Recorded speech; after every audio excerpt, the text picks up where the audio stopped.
Hi, class. We're back today to talk about another poem. So today I'm going to talk about Stephen Dobyns and his 1987 poem, Short Rides. And I chose this poem because I feel like it also illustrates some of the elements of plot that I've talked about before, such as the exposition, right? The complication, the climax, and then the denouement. And I think that this poem is also interesting because it illustrates something about character, right? So we're going to start thinking about characters, right? And whether or not they grow and develop as people over the course of the story or poem, right? Do they change in any way? Do they learn anything? And if they do, that is what we call a dynamic character. Okay, so as we're reading this poem, we're going to be thinking, does this character change, right? Our main character, the man who's hitchhiking. I also really like this poem because I think that the theme, right, and I view this poem as being about addiction, right? It seems to be about a person who cannot resist temptation. And so, again, that's not actually like temptation is not actually stated in the poem. It seems to be something that's implied, right? And it could be that he's addicted to drugs, alcohol, shopping, porn. I mean, anything that a person is addicted to, right? So we just get that idea from this poem. Okay, so let me go ahead and share my screen so that I can pull up my presentation on the author. Ah,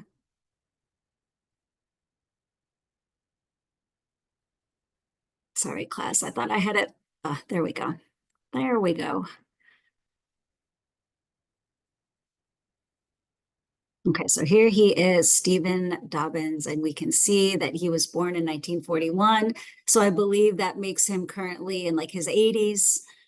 He is an American poet and novelist. He got an MFA degree, and that is a Master in Fine Arts from the University of Iowa, right? Which is actually one of the most prestigious programs in the country for the MFA degree. And he primarily, like I said, writes short stories, poems, and novels. He's also a professor at Syracuse University in New York. Okay, and these are some of his more known novels, right? And collection of poems, excuse me. So we see, I kind of like the titles, Eating Naked, right? Boy in the Water, Man of Little Evils, and then his most famous novel, The Church of Dead Girls, right? Which is about the mysterious disappearance of these three teenage girls. And it was actually published in 2015, and it was optioned by HBO. And I thought, like when I first read that, I thought it was going to be made into a movie, but I'm still waiting. It has, that hasn't happened yet. Hopefully at some point it will. And if it is, then you can say, oh, I actually read that. I read that author. I know who he is. Okay, so I'm going to pull the poem up and then I'll read through the poem and we can talk about the meanings here in the.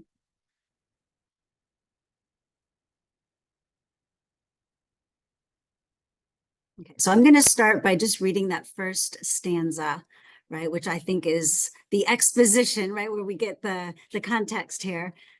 So what is the division between good intention and best behavior? Or rather, let's say it's a fence, a ditch, some sort of barrier, since many times we stand on one side looking over at the creature we should be but aren't. And this, it seems, is where we are most often human, lost in the country between want to and can't. Okay, so, let's think about what he's saying here. It's maybe a little confusing at first, but so he's talking about this division, right, between good intention and best behavior, right? And then at the end of that stanza, he refers to, right, the creature we should be, but aren't. So like this juxtaposition between, right, who we want to be, what our intention is, and who we really are, right, how our behavior is. Okay, so let's just try to make this relevant to us so we can understand it. Let's just say, for example, right, our intention is every day I'm going to wake up, I'm going to have a healthy breakfast, I'm going to exercise, I'm going to do my work, I'm going to clean my house, I'm going to get a good night's sleep, right? That's our intention. That's the person we want to be. but maybe our behavior, right, is like we sleep in, we don't do all the work that we're supposed to do. We're watching Netflix or playing video games, right? So this idea of who we want to be, our intention, and who we really are, and that there's this contrast, right? And then at the end of that stanza, he says, right, this, it seems, is where we are often most human, right? Lost in the country between want to and can't. So this idea, I think that, right, recognizing our flaws, our shortcomings, is actually what makes us most human. Because let's face it, we've all got a lot of flaws and shortcomings, right? So he's kind of just setting up this idea. Okay, now we're going to go on and read the rest of the poem, right? Where we're going to see he describes this man, right? This man who's hitchhiking in these like 3 situations that he finds himself in. Okay, so I'm going to go ahead and read the rest of the poem and then we'll talk about it. So a man is hitchhiking. The devil picks him up. Where to? Says the devil. Sorry for scrolling there. Who is in disguise and looks just like an old lady in a blue straw hat, who just happens to be driving a Ferrari. My father is sick. I must see him, says the man who's never been in a Ferrari before. This one is red and very fast. The man has to hang on to his baseball cap. The world flies by. Apparently, by accident, they zoom past the father's house.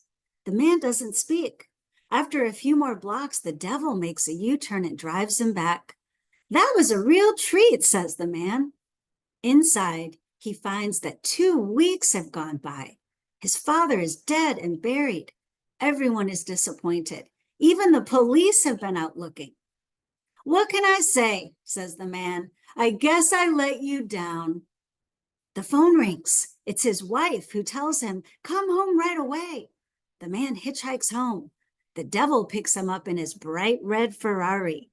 By now, the man is suspicious, but yet when they whiz by his house, he doesn't make a peep. He leans back and feels the sun on his brow. When the devil gets him home, 2 more weeks have disappeared. His wife has moved out, lock, stock, and barrel. The house is empty except for the telephone, which begins to ring. Now it's his mother who's sick. I'll be right over, says the man. The Ferrari is waiting at the curb. The man doesn't hesitate. He leaps inside. He leans back. Once more, the wind is in his hair. He wallows in soft leather as in a warm bath. But this time, he knows the score. Knows the driver isn't a little old lady. Knows they will zoom past his mother's house, that he won't protest. He knows his mother will die, that he'll miss the funeral. He searches his soul for just a whisper of guilt, but if it's there, it's been drowned out by the purr of the big motor. Am I really so weak? The man asks himself, and he peers across that metaphorical ditch to the sort of person he would like to be, but he can't make the jump, bridge the gap. Why can't I fight off temptation? He asks. He sees his future is as clear as a map, with all the bad times circled in red. He knows that as crisis is piled on crisis, he will find the Ferrari waiting at the curb, and that no matter how hard he tries to resist, he will succumb at last to the wish to feel the wind riffle his hair, the touch of leather to be lulled by the gentle vibration of the motor as life slips by in a succession of short rides. Okay, so that is a pretty dark poem, right? Sorry, I'm inundating you with some dark literature here, but it's very thought-provoking. Okay, so let's think about this. What are the high stakes, high pressure situations that the man finds himself in? And how does he react to these situations? Well, we see the sick, dying father, the needy wife, the sick mother, right? These are all extremely stressful situations, right? None of us would like to, be with a sick father, needy wife, right? These are things we'd like to avoid. Okay, we can't though, but he does, right? Because he is, right, tempted by this red Ferrari, right? Now, the old lady who's driving the red Ferrari, we can think of this as a symbol, right? The red Ferrari, right? It's red, right? Of all the colors, why red? Well, red we can say is the color of love, passion, like sexiness. It's kind of showy, it's kind of decadent, right? And the Ferrari, right? Very fancy, expensive car, a symbol of wealth, a symbol of luxury, right? Very fast, it speeds by, right? So he can't resist that temptation. And when he describes, being in the Ferrari, right, we get the appeal to the senses, the wind in his hair, the sun on his skin, the soft leather. It's just so comforting, right? Right. And so, right, he can't resist, right? It's enticing, it's seductive. Okay. So, like, he's avoiding these high stress situations by, taking the easy way, getting in the Ferrari, right? And we saw at first, he's kind of suspicious, but as the poem progresses, right, he's kind of like, oh, it's so pleasurable. And he starts asking himself, why can't I resist temptation? Okay, and does he change? Well, let me go back to sharing my screen so we can look at that poem again. It doesn't seem like he does, right? Because he's asking himself at the end of the poem, why can't I fight temptation? Right. And I think the worst part of the poem for me is when he's sort of thinking about guilt and he doesn't even feel any guilt. Right. And so then at the end of the poem, he's still like thinking about his future. And it says he sees his future as clear as a map. Right. And that he knows as crisis is piled on crisis, that he will find the Ferrari waiting at the curb. Right. So he's kind of like giving in, like saying he knows he's not going to be able to resist. Okay, so that's why I feel like this is extremely dark poem, right? That shows us, right, this sometimes this cycle of addiction. Even when people realize they have a problem, they have a very difficult time making a change, right? So I would say that this character is what we call a static character, right? In the course of this poem, we don't see him making any change, right? Every time the temptation comes, he cannot resist, right? So, kind of wrapping up here, what is the message? What is the theme of this poem? Well, I think the theme of the poem is that avoiding the pain of difficult situations is just going to cause more pain, right? It's ultimately just going to lead to more bad situations and more pain, right? And if we just think about the title of the poem, right, it's called Short Rides, right? To him, it seemed like a quick ride. It just flew by, right? But the world around you moves faster, right? And so when he returns, like 2 weeks have gone by, he's in shock. So anyway, I hope you enjoyed reading this poem. I look forward to talking to you next time. Bye-bye.